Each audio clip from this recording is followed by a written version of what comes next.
Бүгдээрээ сайн байцгаана уу? Өнөөдөр хэдүүлээ цаглагшгүй шидтэн маахваны их нийтэн бүлгийг ярих болно. Уулын гүнд нэгэн модчин амьдран. Модчингийн гэрийн ойролт нэг хүүхэд уйлах чимээ сонсогдно. Очоод харвал морины зүчэн дотор няра хүүхэд уйлж байлаа. Өөрийн гисэн хүүхэдгүй байсан модчин ир хэсэг эргэлзэн ч эцэст нь нэг шийдвэр гаргав. Тэр хүүхдийг өөрийн хүүхэдчээ өсгөхөөр шийдэв. Тэр үед хинч мэдээгүй тэр хүү хожим дэлхийд осолгох хэмжээний шидтэн болно гэдгийг.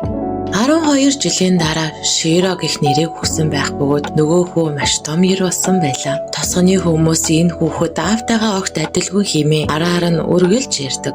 Гэхдээ аав нь бусдын үгийг огт одгүй. Түүний хувьд Широ бол төрсөн хүүгээс нь ялгаагүй хамгийн хайртай хүн байлаа. Нэгэн өдөр аав хүү хоёр хот руу очино. Широ багаасаа номон дуртай байсан. Ялангуяа ичидийн тухай сонсох үрдээ нүдэн гэлэлцдэг байв. Аав нь ажилтай болоод эндээ томоотой сууж байгаарэ томчуудтай маргалдаж болохгүй шүү гэж захин үлдэв. Удахгүй Широ дэлгүүрийн эзэнтэй ярилцаж ичидийн ном бед номын дэлгүүрийн талаар сонсно. Мөрөөдөл нь биелэх гэж байгаа мэтэл баярлаж гүйж очсон ч хаалгаар нь оруулсангүй. Учир нь тэр бол харцаард болохоор. Готрон зогсож байхдаа хүмүүс үнэтэй номнуудыг зүгээр л хайж байхыг харав. Аав минь эдгээрийг л надад авчирч ирдэг байсан юм байна. Тэр мөчид Широ аавынхаа хайрыг ямар агууг ойлгов. Гэвч түүний нэгэн асуулт төрөв. Харцаард язгууртан хоёрын хооронд үнэхээр тийм том ялгаа байдаг гэж үү? Хариултыг нь олохын тулд тэр сэхэтнүүдийг даган нууцаар нэгэн газар руу оров. Яг тэр үед ханы цаанаас нэгэн өвгөн өнөөдөр ид читгэж юу болохыг ярилцъя гэж хэлхийг сонсов. Энэ үгийг сонссон Широгийн зүрх хүчтэй цохилж эхлэв. Эцэст нь хайж явсан зүйлээ оллоо гэж бодов. Өвгөн Широг хашааны цаанаас сонсож байгааг мэдрэв. Хүү минь чи юу мэдмээр байна гэж асуув. Ихэд Широ энэ боломжийг алдаж болохгүй гэж бодов. Хашааг даван оров. Би ид чидийг хармаар байна. Та надад ид чидийг үзүүлээч гэж хэлнэ. Харин тэр өвгөн бол ясамин дээр шидийн академийн захирал байлаа. Тэрээр салхины шидийг үзүүлв. Широч тэрийг харан гайхан алмаар нь зогсов. Дараа нь би яаж шидтэн болох вэ гэж асуухад захирал эхлээд ч сүнсний бүс рүү нэвтэрч сурах хэрэгтэй хэмээн өвлөв. Ингээд Широ анхны орлогоороо хідэн хормын дотор сүнсний бүсэд нэвтэрч чадлаа. Захирал хүртэл гайхаж ийм авьяастай хүүхэд байдаг гэж үү? Даанч хац ард нь харамсалтай гэж бодон явв. Широч аав руугаа буцах замдаа баярлсандаа гүн нэгэн хүнийг мөргөв. Тэр хүн ямар ч шалтгаангүй Широг зодож өглөв. Хажууд нь байсан улаан ус дохин хүртэл шоолон инээж байлаа. Широ уурсандаа саяны үтсэн салхины шидийг санан туршиж үзв. Гэтэл Широг зодож байсан бүх хүн агаарт хийсэн. Улаан ус дохин мөн шидийн авьяастай тул газарт бун. Чи шидийг хаанаас сурсан юм? Харцаар дэж гэж уурлахад чимээ сонссон бусад хүмүүс орилцоор ирнэ. Энийг харсан охин цухтан, Широч мөн цухтан. Хэдэн сарын дараа Широ аавдаа мод хагаалхад нь тусаж байлаа. Гэхдээ тэр зөвхөн ажиллаагүй. Өдөр бүр сүнсний бүсэд нэвтэрч бэлтгэл хийдэг байсан. Нэгэн өдөр бүх зүйл цэнхэр өнгөтэй болж модон дотор нэгэн цэнхэр гэрэл байгааг харав. Широ тэр хэсэг рүү хүчтэй завчив. Тэгтэл мод тас хийж дуран хоёр хэсэг болон хуваагдлаа. Энэ цохилт бол модчдын хэлдгээр бол аянган цохилт юм. Үүнийг аав нь холоос харж байлаа. Широ бол энгийн нэг юм биш. Тэр шидтэн болохыг хүсдэг. Тэрэнд илүү их мэдлэг хэрэгтэй. Тэгэхээр би ямар нэгэн зүйл хийх хэрэгтэй гэж дотроо бодно. Нэгэн өдөр Широг ойгоос ирэхэд гэрт нь нэг хүн ирсэн байлаа. Тэр хүн Широг орж ирмэгц энд тэндээсэн харан шинжив. Широд ажлын санал тавив. Би чамтай 2 жилийн хугацаанд гэрээ байгуулна. Номын санд очиж 10,000 номыг эмхлэх хэрэгтэй. Үнний хариуд би чамд шагнал өгнө. Номын тухай хүнд хэлэх юм бол чи өгөх болно. Зөвшөөрлгүй гарвал мөн л өгнө. Язгууртнуудын дургуг хөргөл бас л өгнө. Тэгэхээр чи сайн бодож байгаа хариугаа өгөөрэй гэж хэлнэ. Үүнийг сонссон аав нь шууд татгалзав. Тэр хүүгээ өвхөл рүү нь явуулахыг хүссэнгүй. Харин Широ энэ бол миний мөрөөдөлтөд хүрэх ганц боломж гэж бодон би зөвшөөрч байна гэж хэлв. Мөн аав руугаа харан ийм сайхан боломж олгож өгсөнд нь баярлана. 3 хоногийн дараа Широ язгууртны хашид очив. Өдөр нь ажиллаж шөнө нь ном уншдаг байлаа. Ингэж 2 жил өнгөрөх учиртай байлаа. Гэвч 6 сарын дараа Широг ажиллаа хийж байхад нэгэн цэнхэр хүстэй хүү орж ирв. Намайг хүн асуувал хараагүй гэж хэлээрэй гэд ширээн дагуур нуугдав. Удахгүй нэгэн том битээ хүн орж ирж Широгоос цэнхэр хүстэй хүүхд хаана нуугдсныг асуув. Тэгэхэд Широ шууд л энэ дагаа гэж заагаад өгчв.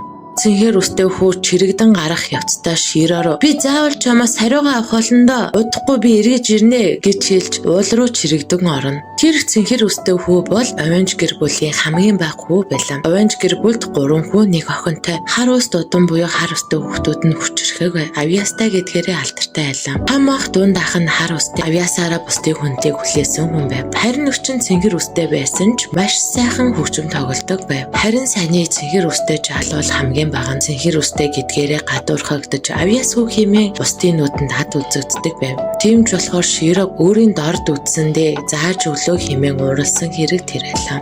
1 сарын дараа цэнхэр үст ирж "Би бол баатрийн удам. Тэгэхээр хоёулаа тулаанаар энэ асуудлыг шийднэ" гэж хэлв. Цэнхэр үстгүү урдаа байгаа хүн нь жирийн ард гэдгийг бодов. "Би чамд эхний 3 цохилт өгөх боломжийг олгоё" гэж хэлв. Гэвч Широо дотроо айж байлаа. "Хэрэв би одоо бүх хүчээ гаргахгүй бол би өхнө" гэж бодов. Тэр бүх хүчээ гаргаж 2 удаа дайрсан ч үрж болсонгүй. Широо өөртөлдсөн ганц боломжоо санав. Аянган цохилт. Тэр өмнө сурсан тэр хөдөлгөөнөө ашиглан хамгийн хүчтэй сүүлийн дайралтаа хэллээ. Гэтэл тас гэж дууран 2 модон сэлэм зэрэг хугарч газарт онов. Энэ явдлыг харсан цэнхэр үстгүү анх удаа үнэхээр гайхлаа. "Чи яаж ингэж чадсан юм бэ?" гэж инээмсэглээд "Энэ тулаан дуусаагүй. 1 сарын дараа жинхэнэ сэлмээр дахин тулаалтна" гэж хэлээд Широод 1 сэлэм өгөв. "Энэ сэлмээр чи бэлтгэл хий" гэж хэлв. Гэхэд Широо "Би чам шиг бэлтгэл хийдгүү шүү дээ. Би сэлэмчин биш" гэж хэлэхэд "Тийм болохоор л би чамд хугацаа өгч байна. Наад сэлмээрээ чи бэлтгэл хий" гэж хэлв. Широо амьд үлдсэндээ баяртай байсан ч дотроо айж байлаа. Дараагийн удаа би үнэхээр өөхөх байх гэж бодов. Тиймээс 1 сарын хугацаанд өөрийгөө бэлдэв. Номын сангаас ном уншиж нүдэндээ тулааны хөдөлгөөн бүрийг төсөөлөн дагаж хийж байлаа. Харин цэнхэр үст хөөж бас нэгэн зүйлийг ойлгосон байв. Широо жирийн хүн биш. Тиймээс тэр ч мөн бэлтгэлээ улам хүчтэйгээр хийлээ. 1 сарын дараа тэр хоёрын тулаан эхэллээ. Энэ удаа цэнхэр үст маш ширүүнээр өөрөө эхэлж дайрав. Широоч тэрийг хамгаалж тэсэхгүй шархтав. Тиймээс тэр зөвхөн хамгаалаад байж болохгүй дайрах ёстой байна гэж ойлгон сүнсний бүс рүү нэвтэрч цэнхэр үстийн хөдөлгөөнийг урьдчилан харж эхэллээ. Тэгээд Широо дайралт хийж эхлэв. Энэ тулааныг харсан цэнхэр үстгүү гайхаж байлаа. Эцэст нь тэр сэлмээ буулгаж "Би ялагдлаа" гэж хэлв. Гэхдээ дараагийн үгэнд Широо гайхшруулв. "Надтай найзууд болох уу?" гэж хэлв. Гэвч Широо уурлав. Өөрийн дуураар тулаан дуудаж, өөрийн дуураар миний амийг тулаан болгож байгаа чинь зүгээр хэрэггүй. Одоо тэгснэ гинт найзууд болъё гэх юм. Энд чинь ямар учиртай юм бэ гэж хэлэхэд цэнхэр үст гайхсан ч гэсэн "Уучлаарай. Би тэгэж бодсонгүй. Зүгээр л би чамтай тулалдахыг хүссэн юм л" гэж хэлв. Ингээд манай хоёр найзалж эхлэв. Гэхдээ энэ цаг үед язгууртан хүн энгийн ард хоёр найзлах нь бараг л боломжгүй зүйл байлаа. Учир нь язгууртны нэр төр гэр бүлийн байр суурь нь хамгийн чухал байдаг. Гэсэн хэдий ч энэ хоёр нууцаар хоорондоо найзлахаар шийдэв. Цэнхэр үстгүү бэлтгэлээ дуусаад номын санд ирж Широотой ярилцдаг болов. Нэгэн өдөр сэлэмчин болон шидтэн хоёр тулалтвал хэн нь ялах бол хэмээн ярилцж байх үед гинт "Мэдээд сэлэмчин ялна" хэмээн дунд ахын гарч ирэв. Энийг харсан Широо айж "Биднийг найзалж байгааг мэдчихлээ" гэж бодон "Одоо би өхөг байхтай" хэмээн айх. Ах нь гэхдээ юу ч болоогүй юм шиг "Үгүй зүгээр яваад өгөө." 2 жилийн хугацаатай байсан ажил нь 1 жил 6 сарын дотор дуусав. Широо буцах гэж байлаа. Цэнхэр үст Широг явна гэдгийг сонсоод ямар нэгэн арга болж Широг үлдээхээр шийдэв. Маргааш нь цэнхэр үст Широг гэртээ уран. "Энд байх хугацаанд чи номын сангаас огт гарсангүй. Миний хаана амьдэрдгийг хармааргүй байна уу? Тэглээч гэрт хинч байхгүй битгий санаа зовоо" гэж хэлээд цэнхэр үстийн гэрлөө очив. Тэр хоёр өрөөнд нь хэсэг хугацаанд тоглосны дараа цэнхэр үст унтаад өгөв. Хаалганы цанганаас гайхалтай аялал сонсогдож Широо тэр аялалгыг сонссоор даган очиход төгөлдөр хоорыг цэнхэр үстийн эгчэнд харж байлаа. Үнэхээр үзэсгэлэнтэй аялал байв. Цэнхэр үст эгчин ч мөн сүнсний бүсэд нэвтэрч чаддаг байв. Тиймээс Широг хаалганы цаанд байгааг мэдээд "Роо дээрээ хамт тоглоё" гэж хэлв. Широо ч язгууртны хэлсэн үгнээс татгалзах боломжгүй тул хэлснийхэн дагуу хамт суун төгөлдөр хоор тоглохыг нь харав. Широо "Би тоглож үзэж болох уу?" гэж хэлэхэд эгчин зөвшөөрөв. Широо сүнсний бүсэд нэвтрэн нотоос зөрсөн хэдий ч маш гайхалтай аялгыг тоглоно. Эгчин ч энийг сонссон Широг авьяастайг нь дотроо гайхна. Тэр үед цэнхэр үст сэрэн "Ямар их чимээтэй юм бэ? Хөгшин шулан минь" гэж хэлэн Широг хараад "Чи энд юу хийж байгаа юм?" гэхээр Широоч эгчтэнд баригдчихлаа гэж бодоод байв. Гэхэд Цэнгэр ус зүгээрээ битгий наадах чинь тоохгүй чи бит хоёрын найзууд гэж мэдсэн ч зүгээр гэж хэлэхэд эгчин ч майдлан тийм ээ зүгээр чи үнэхээр аяастай юм би ч гэсэн чамтай найзууд болмоор байна гэж хэлнэ. Энэ явдлыг харин гэрийн бусад өөрчлөгчнөр харж гэрийн тэргүүн буюу Цэнгэр устын аавд нь ховлоно. Аав нь тэрийг сонсож манай Широк яг одоо цаазал гэж хэлснээр энэ бүлэг маань дуусна.